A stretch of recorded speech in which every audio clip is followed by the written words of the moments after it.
Welcome to Standard Chartered Money Insights, a podcast series by Standard Chartered Bank that brings you market views and insights on the go. Welcome to Cut to the Chase. Today is Thursday, the 7th of August. I'm Daniel Lam, your host for the podcast. This year, there has been much discussion about U.S. unexceptionalism, a key reason being the uncertainties from the government policies of Donald Trump, as well as concerns about U.S. fiscal well-being. This resulted in elevated bond yields, with U.S. 10-year government bond yield testing the 5% mark at the earlier part of this year. The U.S. Treasury plans to borrow over $1 trillion in the third quarter this year, significantly above the amount announced in April. Now, would this rise in planned debt issuance lead to more upward pressure on yields? We're not overly concerned. Treasury Secretary Scott Bessent has indicated that the U.S. Treasury aims to avoid large increases in long-term debt issuance in order to manage borrowing costs under an environment of rising long-term yields. Now, currently, the average maturity of U.S. government bonds is at 72 months.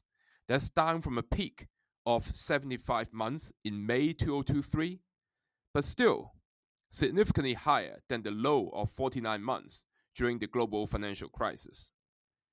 So therefore, there is incentive for the U.S. government to be borrowing via short-term debt.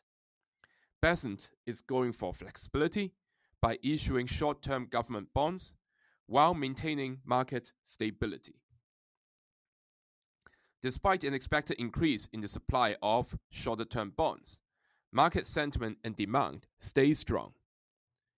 So, for example, the U.S. Treasury conducted a $44 billion auction last week, where the 7-year government bond auction saw a bid-to-cover ratio of 2.8 times. That's the highest since November 2012, and that shows robust demand.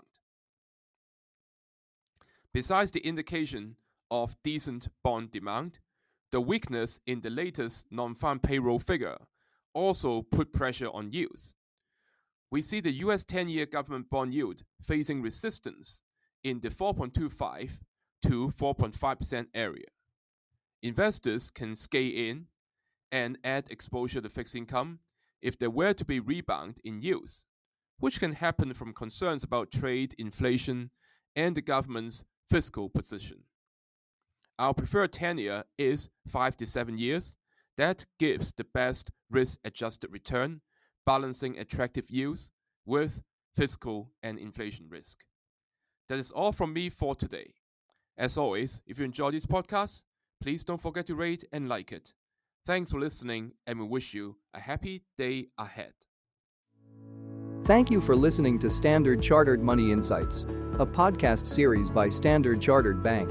For more details, visit Market Views on the Go on our website or click the link in the description.